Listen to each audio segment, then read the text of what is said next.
Welcome to another episode of the Ranting Cast. Frank Arcury, John Carubba here. We got a week's worth of Sabre games to talk about. Well, 3 games really, and then we saw the stuff with the Bills yesterday. We haven't really talked much Bills on this show, but I think when we get into the next segment, I gotta do a little rant on them because they really pissed me off yesterday. Yeah. But John, how you doing? We'll talk some Sabres first. Yeah, that sounds good. You're not alone, Frank. I needed to collect myself as well after that Bills fiasco yesterday. But Yeah. Starting with the Sabres. I guess we'll jump with the Arizona game first. And I actually thought they played pretty well. I thought they were the better team the first 2 periods against the Coyotes. They just were not able to really get consistent offense as far as scoring wise. But overall, they carried a lot of the play. Now, yes, they had the defensive mishap early in the game, and the Coyotes score like 26 seconds in. And, that certainly doesn't help. But overall, I was happy in the first and second period. I will say the third period, I know it was a longer delay during the second intermission because of what happened with the Zambonis, but that third period was probably one of the most, I want to say, maybe disappointing third periods we've seen from this team in a while. It seemed like they didn't have the same energy. One thing that I've always admired about Coach Granato is he gets this team to play, fight hard. We've seen it. We've talked about it. And you saw it in the first 2 periods. But I think in the third period, they may have been a little bit deflated by the lack of success they were having. And then Arizona started to grab control of the game a little bit more. But, overall, 2/3 of that game, the Sabres were the better team. They just ran into a good goalie, and they just couldn't score. That was really the way to sum that one up as far as what I saw. I don't know if it was more deflated. If anything, I think it was more frustrated. Right. At least how I would think of it. Okay. Because you're right. They were the better team in that game by far. Their expected goals for percentage in that game was almost 72% in the Sabres' favor. Right. You have the miscue early on, and that leads to a goal, and it's like, okay, whatever. It's we'll get it back, and then they don't get it back. Really, Tage does tie it up on the power play. Yeah. But then after that, they can't do anything at 5-on-5 the rest of the game. 68% of the shot attempts in that game were for Buffalo. It was 47-22. High danger chances was 8-3 in favor of Buffalo. This is all at 5v5 as well. But even then, it was in the Sabres' favor the whole time. They controlled the offense for most of the game. Most of their shot attempts did come in and that middle of in between the face-off dots right above the net. So that's a place that they have had a lot of success shooting the puck this season. And then they had a lot of shots from the face-off, from the right face-off dot too. And that was where Tage did score his power play. And then even you go to the Vegas game. Vegas is a great team. I don't think people in Buffalo want to admit it because of a certain player, because of Michael, because of the revenge game for him at least. And it's like, okay, he got his. We got ours last year. He got his this year. Whatever. Yeah. Vegas is gonna. I've been telling people if they are healthy, they're one of the best teams in the league, and people don't want to admit that because they want to see Vegas fall off. I'd like to see Vegas fall off too, but guess what? Reality hits. They're really good. They could win the President's Trophy this year for all we know. And then they played another team in Boston who probably could win the President's Trophy too if they keep playing the way they are. I see the comment here. I've never been more annoyed with the Bruins game. Sabres played their level all game, and at that game it could have easily been 3-1. Yeah, I was at the game. Like, they were the better team. They really were. They had more scoring chances. The high danger chances was pretty even because Boston does that. But the Sabres, it's just like this 5-game losing streak that they're on could have easily been a 5-game winning streak if just 1 or 2 bounces go their way. That's it. I think people who are frustrated in the team and who are mad at the team and only care about what the scoreboard says, I don't know if they realize that hockey is a massive game of luck. It's just it's a massive roll of the dice game. I have seen statistics that show that hockey is basically like 70% luck, where you could have the best team of all time. You could have a team that has Wayne Gretzky, Mario Lemieux, Sidney Crosby, and Connor McDavid as your top four centers. You could have Arcury, Mike Bossy on the wing, Luc Robitaille on the wing, Joe Sakic, Peter Forsberg, whatever. You can have all the Nick Lidstrom on defense, Bobby Orr on defense too. They're the top pair. You can have Patrick Waller, Dominic Hasek in net. You can have all the best players of all time, and you could still lose a random game to a team where their best player is like the Sedins, let's say. Right. Like you could lose like they'll lose multiple games. They're not going to go. No, that's why no one in hockey can ever go 82-0. It's just statistically impossible for that to happen. Right. That's why it's an anomaly when you see when you saw Tampa win 60 games a few years ago. Remember, they got swept in the playoffs. Right. Detroit won 60 games in 96. They didn't even win the cup that year either. Like that's why, because hockey's such luck based. It really is. Like one bounce goes your way, and that could be the difference in you winning the game or you losing the game. Really, I don't really take much into the. I'm still encouraged by their play, and I think if they just keep playing the way they do, they're gonna win more games. Yeah, I liked the way they played against Boston. I agree. It wasn't like Vegas where they fought, but there were issues. I thought against Boston it was pretty much what we kind of saw against Arizona. Yeah, the puck luck. I mean, you pretty much said it.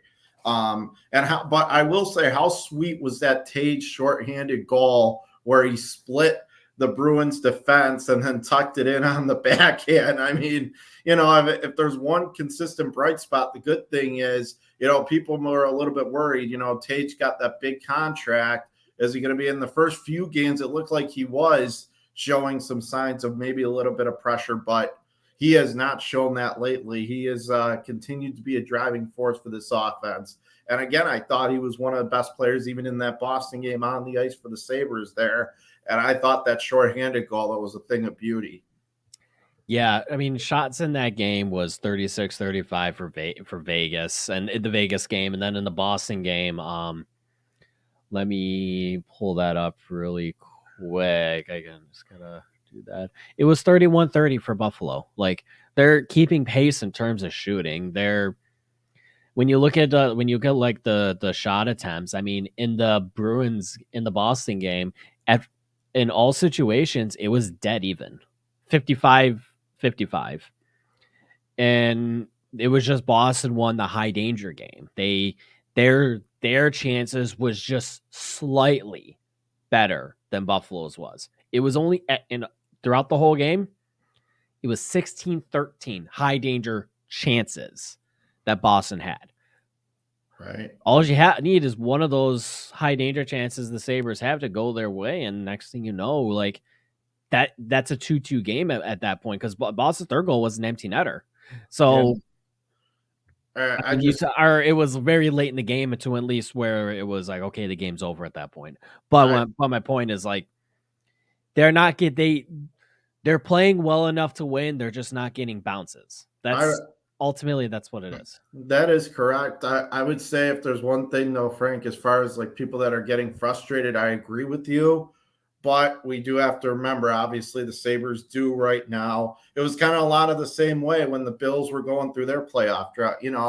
It's been, just a lot of the same. They dread the long losing streaks because, a few years ago, they had the 10-game winning streak. They looked like they were really going. And then all of a sudden, by the time the new year hit, they were out of the playoff race. And, and we've kind of seen the same story, same old song and dance. So I think a lot of people that are getting frustrated with the results, I think it's just more of a case of, oh no, here we go again. I mean, yes, it's encouraging to see how well they're playing in these games. Unfortunately, they're not getting rewarded like they should be. But overall, I have seen a lot of growth of this team. But at the same time, I can kind of see where, some of the frustration from some of the fans, because it's almost just the deja vu all over again. And I think it's just part of the nature when you root for a team that does part have of a hockey. playoff drought like this. It's part of hockey in general, and it's what was I gonna say? I saw it on Twitter. This is almost like this is basically the opposite of the 10-game winning streak. Like they won 10 in a row, but like they probably shouldn't have. Like they were not the better team in all those games. Now they're playing like they're the better team, or they're keeping pace with really good teams, and they're not winning. And it's like now, you can't really. It's hard to it's hard to ask the team to give more than what they've been giving already. And what I will say to back up that point, Frank, is when you say the luck and it has been against the Sabres, well, generally they say at least percentages tend to even out a little bit. So you got to figure if the Sabres keep playing the way they are, keep putting themselves in these positions, eventually we are going to see maybe some breaks start to go their way. And maybe we'll start to see some games that maybe they lose a little turn into wins. That's basically what I've been saying. Like they're overall, they've been an average team this whole season when you look at the overall numbers. And average typically means if they play well, they'll either have a 5-game winning streak or have a 5-game losing streak playing the exact same way. That tends to happen. Another comment. Team needs Samuelson, Jokiharju back. Yeah, I mean, so Jokiharju might play this week. We'll see. He's out of the non-contact jersey, so that's a really good sign. Yes. I've read, I think Samuelson's probably another 2 weeks away, so we're looking at probably December. He comes back early December. I have to say, I have been encouraged by how Cale Clegg has played. I think, obviously he's not a guy who you want playing 82 games for your team. If he's playing 82 games, you're probably a bottom 5 team in the league. But at the same time, I think he's played well enough to where I might want to keep him as my 7th defenseman. Yeah. I don't really think that should be a problem. Maybe, he's probably going to go back to Rochester once like the defense gets healthy, once Samuelson and Jokiharju are back. I gotta say though, like I'm done with Fitzgerald. I don't think he's an NHL defenseman at all. They need Lyubushkin to get back into the third pairing role as well. That's where he will succeed. That's what they signed him for. So once Samuelson and Jokiharju are back healthy, I mean, you'll see the D lines be the same again. And I hope that they waive Fitzgerald and would keep Clegg instead, but I don't think they're gonna. I think Pilot gets sent back down to. I haven't really been that impressed with Pilot since he's been called up, but maybe that changes. We'll see. And same comment, same person. Difference I see between this year and is we got lucky and we were just on the wrong side of the puck this year, but competitive. That's basically it. They're competitive. That's really all you can ask for from this team. Is the talent is a little better, so they should be better in the standings. But overall, as long as they're in every game, all you need is just one lucky bounce to have go your way, and they'll win games. They'll win a lot of games. Like I really do believe that. Yeah, I would agree. And I think one point you just nailed on too was Lyubushkin. And I think Paul Hamilton made a good point on the post game a few games ago. I think the Sabres, one other thing they miss is Lyubushkin's physicalness, his physical play. You didn't see a lot of you don't see the other teams taking liberties at all when Lyubushkin's out there. He's got the toughness. And I think him being out, everyone, yes, we want to get Samuelson back. We want to get Jokiharju back. But I think, Frank, you're smart to point out as far as Lyubushkin, because he's brought a lot more in the physical edge than I really knew, because he was with the Maple Leafs, when you watch him play, he's always been more of a physical guy. I said from before they even signed him, I could see them going for a defense, but right shot D who's probably a little more on the physical side, who can help in your own end. I think I think Samuelson has the ability to do that as well. Obviously, he's going to be playing more top minutes, and he's going to be expected to have the tougher matchups. So him being more of like, I'm going to just hit you because I can. I don't see Samuelsson as being that. I just think in terms of hard to play against for Samuelsson's sake, it's because, well, he can defend against anybody. That also in turn is hard. It means hard to play against. It doesn't have to just be in the physical sense. But Lyubushkin was brought here for that, and him being on 1 foot definitely does not help. So they do need him to really, play his game some more. And I think he'll be most effective at that once he starts getting back onto the third pair playing with Bryson. Yeah, I agree. And I think for the Sabres, once they start getting a little bit healthier, especially once they on the defensive end, I think for sure that I think you're going to see the Sabres really start to take off, because you got to remember when they started off hot at 7-3, their first 10 games, for the most part, they were healthy. We saw what a healthy roster could do. Now that they've had to plug in these different players, they're still competitive. You see what happens. Yeah, and I still like they're think missing a little bit right now. And obviously they're going to be making mistakes, but I think a lot of the frustration with the goaltending, especially Comrie's sake, has been because the defense isn't as healthy. And I mean, that's just what it happens. It trickles down your lineup. All right, we're going to take a real quick break. When we come back, let's talk about yesterday's Bills game. I got some beef that I got to talk about. That they really pissed me off yesterday. So when we come back, we'll be doing that. Frank Arcury, John Carubba. It's the Ranting Cast. Tonight's show is brought to you by John and Mary's, a Buffalo tradition for pizza, subs, and wings since 1952. From hoagies, subs, and wraps to traditional pizza and wings, John and Mary's menu is packed with old-time flavors and a few modern twists on classic recipes. You could cool down with Perry's ice cream or warm up with a cup of homemade soup. If you're not in the mood for pizza or wings, we have plenty of other options: seafood platters, burritos, fresh salads, and more. There is something fresh and delicious for everyone at your table. Catering, online ordering, and delivery options available. Located in the heart of Buffalo's Theater District, the Buffalo Dinosaur Barbecue occupies a former vault that stored movies for Universal International Pictures. Dinosaur Barbecue has been in Buffalo since 2014 and is located on 301 Franklin Street. Looking for a food stop after your day trip to Niagara Falls? Only 30 minutes away.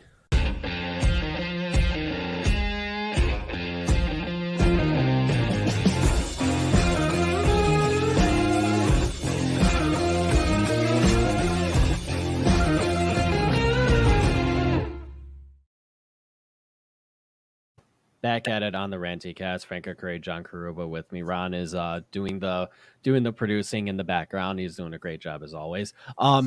So we talked to Sabres in the first segment, the last week of games. They got Ottawa and Vancouver tomorrow, Ottawa on Wednesday. So maybe those are the two games they get back on track. We'll see. But for now, I got some frustration with the Bills game yesterday. A lot of frustration. Now, obviously, if we look at the overall picture, they're still 6-3. Great. That's okay. They could easily. This is a team that can easily, and I mean easily, win out the rest of the season. They have 8 games left. They got the Browns next week, the Lions on Thanksgiving, the Patriots on December 1st, the Thursday nighter. Jets, Dolphins, Bears, Bengals, Patriots to end the season. They could win all those games, and they could destroy all those teams by multiple scores. We know that they can do that. We know they're good enough. Here is where my frustration comes in. This team cannot, they keep on making simple mistakes. They cannot hold a small lead. When they go up by 14, they can't hold that lead. They go up by 30, they can hold that.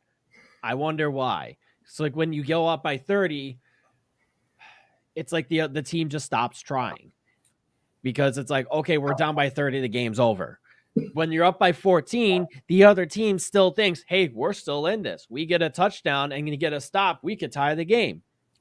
then the Bills, for some reason, decide to go away from the game plan that got them that lead in the first place. John, I want you to tell me this. What was the thing in the first half of the game yesterday that brought them success? What was the thing that they did offensively that gave them that lead that they had in the first place? Well, as far as what got them the lead in the first place, I think as far as, running and then passing, like they were getting it. The offense continued, and then they just, in the second half, you're right, they totally went away from it. And it ended up, they made a lot of mistakes in the second half, and it cost them. I don't know why they got away from it in the second half, but apparently maybe they lost confidence. It is kind of mind-boggling, especially you're up 24-10 at half. Why don't you just stick with what's working for you? But that's my thing. Here, because I think I have a reason as to why it happens. They had success running the ball in the first half. Singletary, 2 touchdowns, and he was running really well. I mean, he ended up at 47 yards overall in the game. Obviously, Josh Allen led the way with 84 for the team. Even James Cook was averaging 4.5 yards. Duke Johnson was doing really well in special teams. So, but here's the one thing that's here. This is another point that's going out. But as soon as Devin Singletary fumbles the ball, now you can say that his arm was down and it should never have been ruled a fumble to begin with. I can be with you on that one. However, the ball should never leave his arms anyway. If he rolls over on the ground and his arm is hitting the turf and the ball is still in his hands and it never leaves his arms, he's down. But the ball left his arms. Even if that wasn't ruled a fumble, I'm still mad at Singletary because he lost the ball. Even if it wasn't ruled a fumble, the ball came out of his arms. It should never do that. That's always been one of his issues. And then, because of that, the team decides to just go away from the run game. Yeah. James Cook didn't have, I think, had 1 carry in the second half. 1. Duke Johnson had 2 carries the whole game. And I don't even know how many carries Singletary had in the second half, but it wasn't many. Yeah. And then the other part of it, because I didn't mention the new running back, Nyheim Hines, he's had 2 targets in 2 games since being traded here. 2. That was targets in the 2 targets in the passing game. 0 carries. He has not ran the ball once. Now, fine. You brought him in to be a pass catcher in the backfield. Fine. Why is he? How's your day? I said I'm doing great. Then I upped it at his face and I said, why is he only have 2 targets in 2 games? Why? Tell me. Don't tell me it's because you're getting him caught up in the playbook. I can understand the Jets game fine. No excuses yesterday. None. Yeah. That's a coaching problem.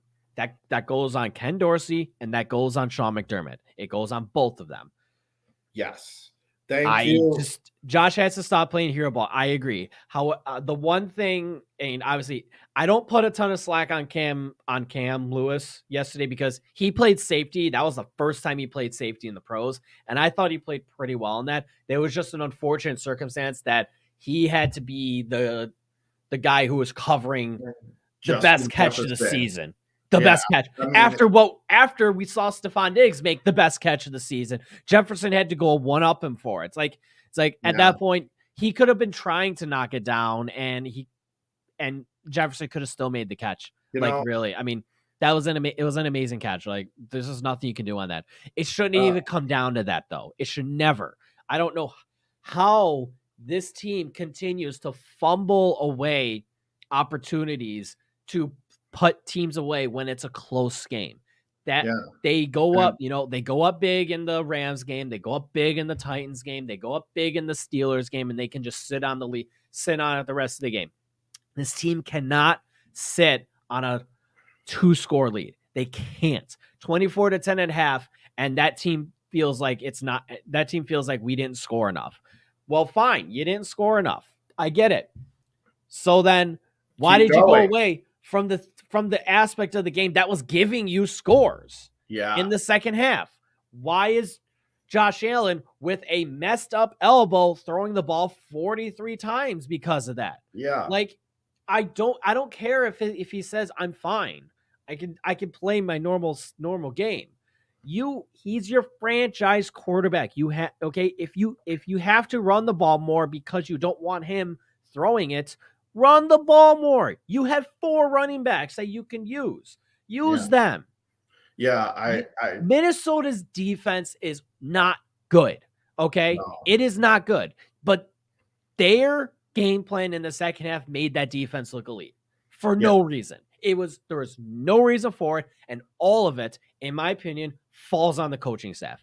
The players didn't execute, but guess what?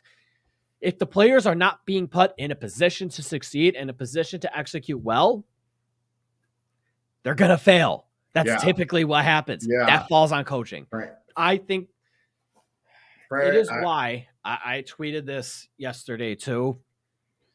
Part of me, I don't want to have to say it, but part of me really feels like that this team cannot win a Super Bowl.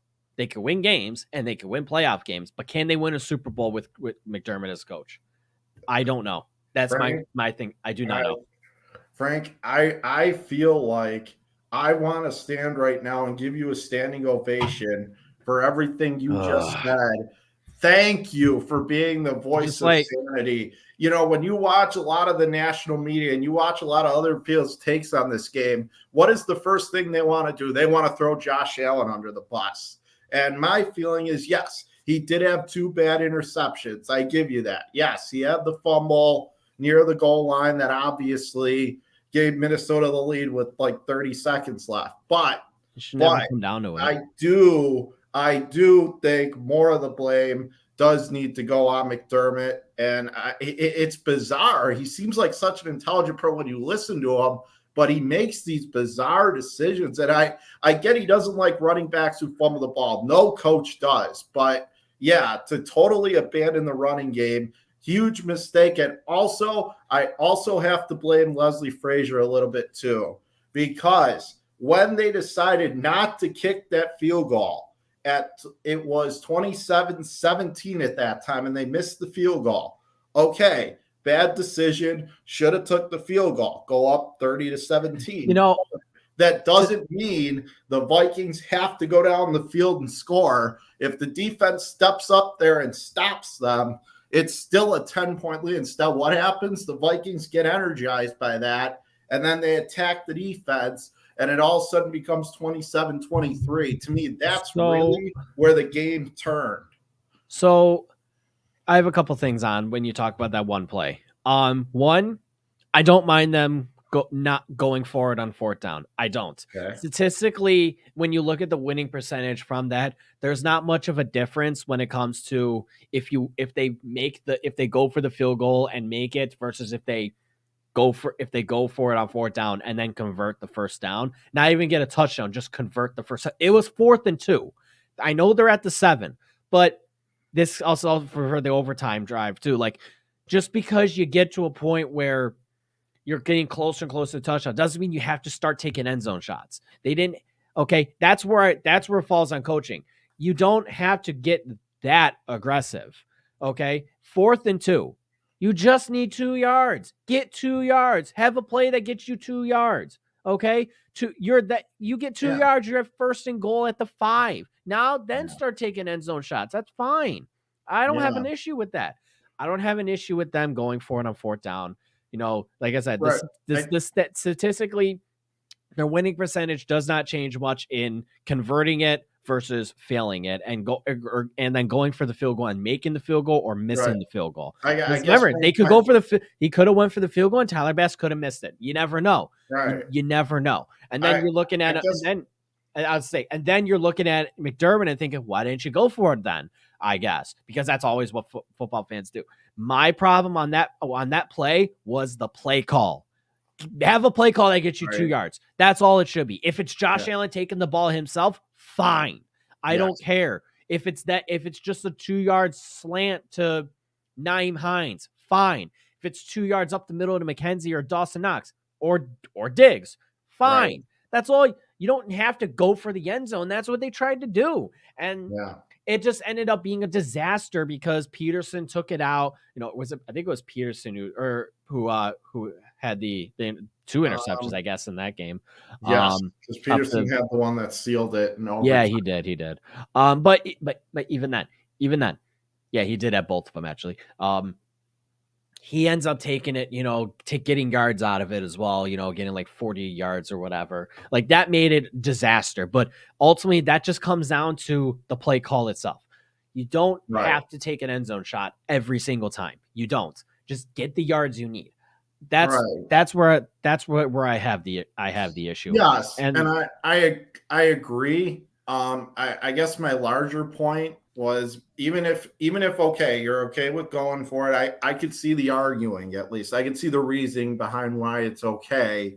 I would have taken the field goal, but it's fine. I can see what. I guess my larger point, Frank, though, is the defense, the way they responded to that. They could have really taken. I mean, what was when they signed Von Miller, who's been great for the most part to this point this season.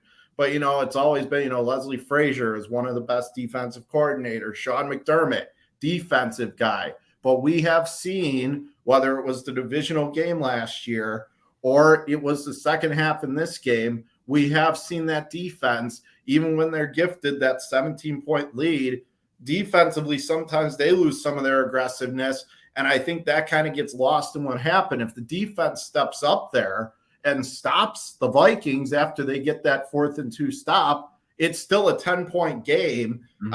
I think we're having a different conversation today. I think the fact that, to me, if the Bills stop the Vikings on that drive, they win the football game. Yeah, in my opinion.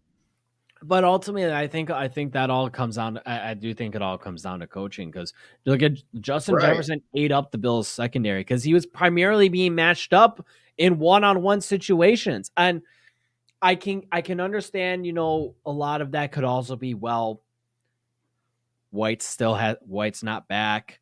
Poyer was out. Hyde's out for the year. Their 3 all-pro secondary guys are out, and it really hurts their depth. Now, but you could also say, well, and they didn't have Elam too yesterday as well, like their first-round pick. So your starting corners are going in are Dane Jackson and Christian Benford, and then Cam Lewis is out there playing safety. And then you brought up, Xavier Rhodes too to play. So they're really, scratching their, reaching into their depth box to whatever they have just to muster up a team for this game. So I can understand, them getting kind of cooked in the secondary because of it. But at the same time, give your guys some help. Yeah. I mean, I've really liked how someone like Damar Hamlin has played. Since, with Poyer in and out and Hyde out. I think Damar Hamlin's becoming a guy who they can really depend on, for the next years. And then, we know Teron Johnson's always been reliable too. But I don't think the team is doing enough to they're trying to play the same way they would be if Poyer, Hyde, and Trey were all out there. Yeah. And it's showing that it's not working. I think yesterday really showed just how special having all 3 of those guys are. I think it really does. It really, having all 3 out at the same time really completely changes how they have to this snow globe look at their defense, everything. So, I mean, looking at this Bills Browns snow game, I don't even want to look. Yeah, I remember this. They lose because they lost this game. It was it was 6-3 or something like that. I think it was 8-3. Yeah, it was. But it's always these little things that they make a little mistake and it bites them, and it's constant, and they lose because of it. Look at last year. I mean, you lose You lose the game against the Patriots where their quarterback threw the ball 3 times. Yeah. And they made it, and they were thinking like he's gonna throw it more often. No, it's 50-mile-an-hour winds. They're gonna run the ball the whole time. Like, yeah. Oh, yeah, no, you're right. It's that's why. And by the way, and then the big one's 13 seconds. Like, you couldn't stop a team for 13 seconds. And then they did it again this year, by the way. This time, Casey had 12 seconds in the first half, and they still went down and scored points. Like, come on. Yeah. I didn't care that much this year because of it, because it was the first half and whatever. It didn't really cost them the game. But it's these little things that just constantly bite them, and they lose because of it. I know the score was 8-0 in that game. Whatever. I don't care. It was like 15 years ago at this point. I don't care anymore. That the game does not matter to me. But that's where my frustration comes in. They make small mistakes after small mistakes, and Josh is guilty of it too.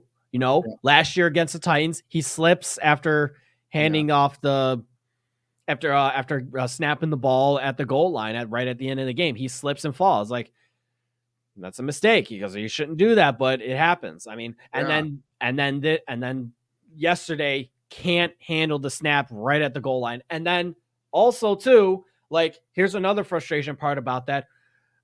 What was the play call there? If the snap goes off without a hitch, like, what were they going to do? I really want to know, because to me it looked like they were just going to run it, and I'm just thinking, like, are you you're gonna Ron says it was a QB sneak. That's even worse. That is even worse.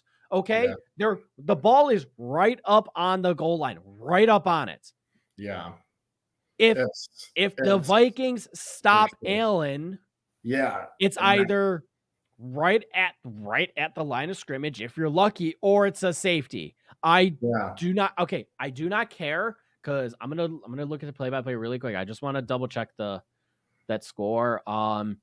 That made it was 27-23 at the time of that play. Okay, it would have been 27-25. And then what happens after that? The Bills have to kick the ball away after a safety. And it's a 2-point game. Guess what? Now Minnesota, all they have to do is, in 40 seconds, drive down and kick a winning field goal. With the way Justin Jefferson has been playing all game, with the way they've been coaching that secondary, do you really think the Bills would have stopped him then? Because guess what? They got very lucky to stop him at the goal line. Very lucky. Right. Yeah, I don't trust it at all. That's my problem. That's another huge problem. And that falls on Ken Dorsey. And that falls on Sean McDermott. And it falls on Leslie Frazier. It falls on the entire coaching staff. That's why I really think that this franchise cannot win a Super Bowl under the current coach. I will say this. I think that he can. I think possible. I get that he does make questionable decisions. And the amazing thing is, remember in the Kansas City game, Josh Allen was in that position where they were 4th and back in their goal line. And what does he do? He throws a 20-yard pass, gets the first down. Now, I get it's a little bit of a different situation, but like they were just trying these little plays up the middle, and Minnesota knew what was coming, and that stuffed them on the second down. That second down ended up being the fumble. So it was disastrous play calling. And I think in a game like that where things really go backwards, there's about 8 or 9 different plays we could talk about that really changed the momentum of that game. But what I would say is, if you're the Bills, you got to find a way, win your next couple. You got Cleveland, Detroit, New England. Now, New England, I know, has a good defense, but they have struggled against the Bills since Brady left. So you find a way to win those games, get to 11-3. You have the Jets and Dolphins at home back-to-back to try and settle the division, then see where the chips fall after that. They could run the table the rest of the year. They could win their last 8 in a row. They're good enough to do that. My problem is will the coaching staff let that happen? Is this team? I really wonder if they're being held back. If this team, I think when you see this questionable play calling and you're seeing questionable decision making from Allen, I think a lot of that is based off of poor play calling. I mean, look at overtime. Look at when it's, 1st and 10 at the Minnesota 20. Why are you taking end zone shots there? Is that falling on Josh Allen and what he wants to do, or is that because that's the play? That's the call that Ken Dorsey made. I have a question for you, Frank, as far as as far as McDermott goes, if they don't win the Super Bowl, if they don't get it done this year, do you maybe consider, I know there's a Sean Payton's out there. No.